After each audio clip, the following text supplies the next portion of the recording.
दोस्तों, आज के वीडियो में हम बात करेंगे आईआरएफसी के बारे में। आईआरएफसी ने काफ़ी शानदार खबर निकल के आ रही है, जिसके चलते मुझे लगता है कि आने वाले टाइम में आपको जो गिरावट का दौर है ये जल्दी थमते हुए नजर आएगा और एक तेजी का दौर बनते हुए नजर आएगा। तो ऐसी क्या खबर है जो हम डिस्कस करेंगे इस वीडियो में। फिर बात करेंगे हम टाटा मोटर्स के बारे में।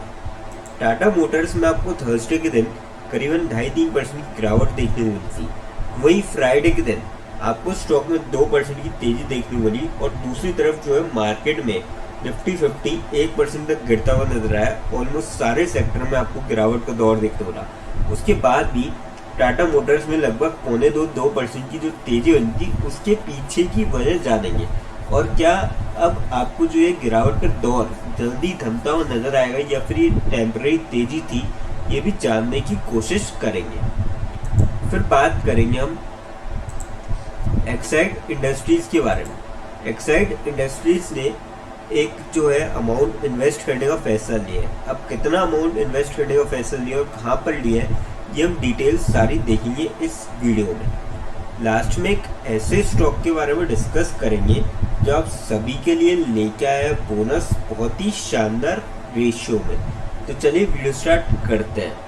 सबसे पहले बात करें आईआरएफसी की क्लोजिंग की 122.2 पे आपको देखने को मिली थी फ्राइडे के दिन। 1.88 रुपीज़ की गिरावट देखने को मिली थी और करीबन 1.5% तक स्टॉक गिरता हुआ नजर आया था आज आपको फ्राइडे के दिन। बात करी जाए अपडेट की, IRFC extends rupees 12,640 crore rupee term loan to CSPGCL for कोबरा वेस्ट सुपर क्रिटिकल प्लान।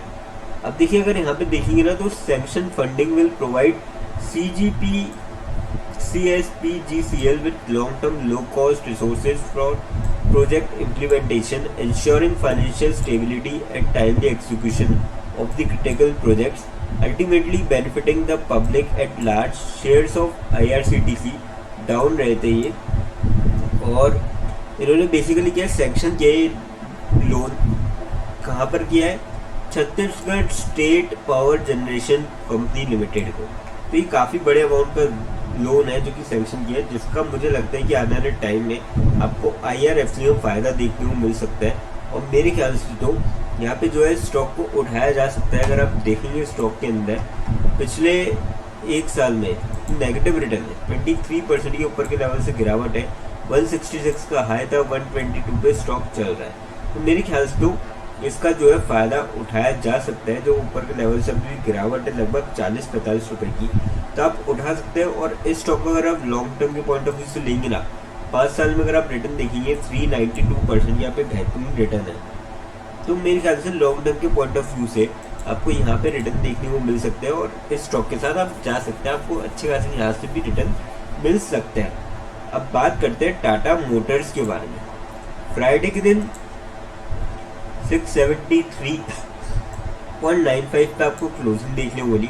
लगभग 10 रुपये की तेजी देखने को मिली थी और 1.5% तक स्टॉक चढ़ता हुआ नजर आया था।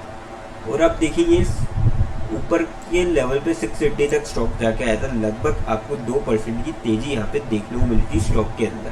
और वही दूसरी तरफ निफ्टी 50 में गिरावट आपको अच्छी खासी देखने को मिली थी। बात की जाए तो जो तेजी बनी थी वो इसलिए Tata motor share rises 2% as JLR restarts operation after cyber attack. आप सभी को ध्यान है कि लास्ट मंथ जब साइबर अटैक हुआ था तब यहाँ पे जो है JLR ने अपने ऑपरेशंस को बंद कर दिया था। तो अब Tata motor share snapped a 2-day losing streak and the stock drop 5% in the 2 days।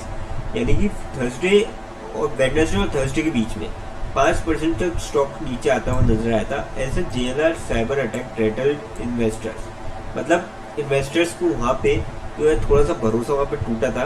पर क्योंकि ऑपरेशन वापस उन्होंने साइबर अटैक के बाद रिस्टार्ट करे हैं तो आपको उसका अच्छा इम्पैक्ट देखने को मिला है और लगभग 2% की आपको तेजी देखने को मिली है। और मुझे लगता है कि आने वाले टाइम में आपको जो है यहाँ से रिकवरी देखने को मिल सकती है। और साथ ही साथ यहाँ पे 1 अक्टूबर को जो है डीमर्ज की जो प्रोसेस थी वो पूरी हो जाएगी।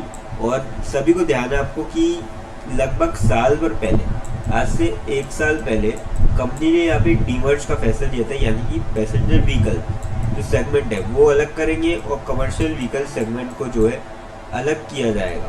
तो जिसका आपको इम्पैक्ट देखने को मिलेगा आने वाले टाइम पे, क्योंकि क्या है कि जब ऐसा होता है ना कि दो अलग अलग जब सेगमेंट बन जाते हैं तो फोकस अच्छा होता है और सेल्स और रेवेन्यू पे अच्छे से टारगेट किया जा सकता है।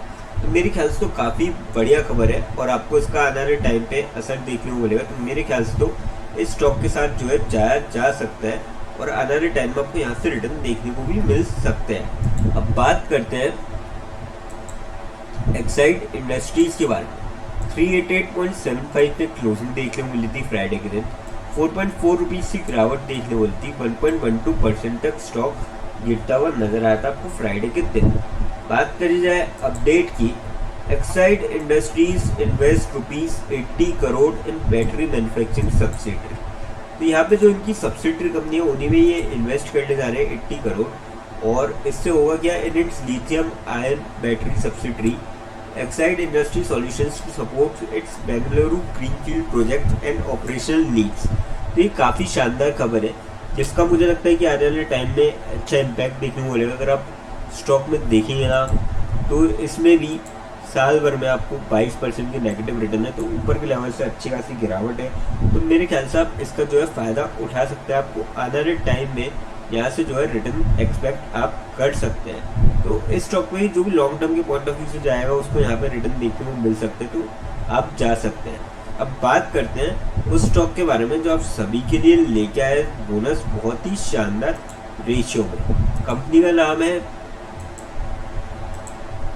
Shilpa Medicare limited. 774 पे क्लोजिंग देखने को मिली। 18.7 रुपीज़ की गिरावट देखने को मिली और 2.36% तक स्टॉक गिरता हुआ नजर आया था आपको फ्राइडे के दिन।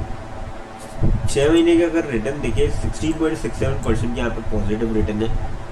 साल भर में देखें तो 4.86% की नेगेटिव रिटर्न है। आपको काफ़ी सारी कंपनीज में यहाँ पे नेगेटिव रिटर्न देखने को मिले, तो ठीक ठाक से रिटर्न है साल भर। 5 साल में देखा जाए तो 38% की बढ़िया रिटर्न है और मैक्स में देखा जाए तो 1109% यहाँ पे शानदार रिटर्न दिखाया है कंपनी ने, जिसके चलते कंपनी ने यहाँ पे जो है बोनस का अनाउंस किया है। रेशियो रखा है 1:1 का, यानी कि एक शेयर के बदले एक शेयर मिलता हुआ नजर आएगा। एक्स बोनस डेट रखी है 3 अक्टूबर 2025। तो जिसके भी डीमेट अकाउंट में 3 अक्टूबर से पहले शेयर आते हैं सभी बोनस के लिए एलिजिबल होंगे। लेकिन फ्रेंड्स, कोई भी इन्वेस्टमेंट करने से पहले फाइनेंशियल एडवाइजर से कंसल्ट करें या फिर खुद की रिसर्च करें। देखिए, वीडियो नॉलेज के पर्पस के लिए, इन्वेस्टमेंट पर्पस के लिए नहीं। दोस्तों, अगर वीडियो अच्छी लगी हो तो चैनल को लाइक और सब्सक्राइब जरूर करें ताकि आने वाले टाइम में आपको और भी अपडेट्स मिलते रहे। थैंक यू दोस्तों।